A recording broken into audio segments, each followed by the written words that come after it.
Le pic de Bure est le troisième plus haut sommet du massif du Dévoluy, dans les Alpes françaises, sur le département des Hautes-Alpes, dans la région Provence-Côte d'Azur.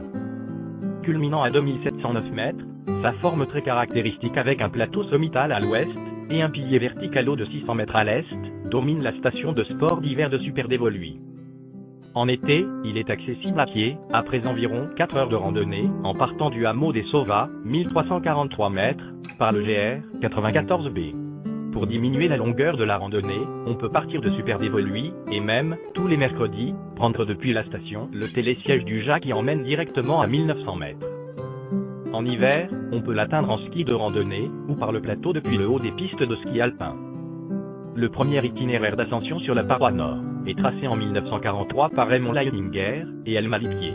La première ascension du pilier oriental revient à René Desmaisons accompagné d'André Bertrand et d'Yves Pellavillard, en 3 jours, en septembre 1961.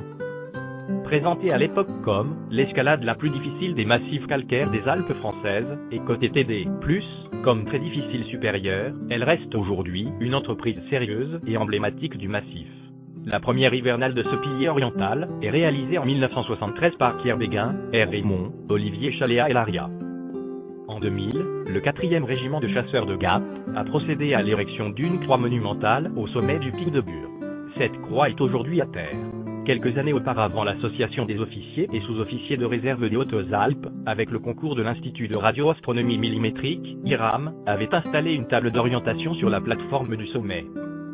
En aval du sommet, un plateau assez vaste, le plateau de Bure, abrite un observatoire astronomique, l'interféromètre de l'IRAM. Son accès fut, en 1999, le théâtre de 2 catastrophes, avec, le 1er juillet, un accident du téléphérique d'accès à l'observatoire qui fait 20 morts, parmi ceux-ci des astronomes et techniciens de l'observatoire, puis d'un accident d'hélicoptère qui fait 5 morts, le 15 décembre suivant, lors d'une expertise. Le procès de l'accident du téléphérique se déroula à l'automne 2003, au tribunal de grande instance de Gap.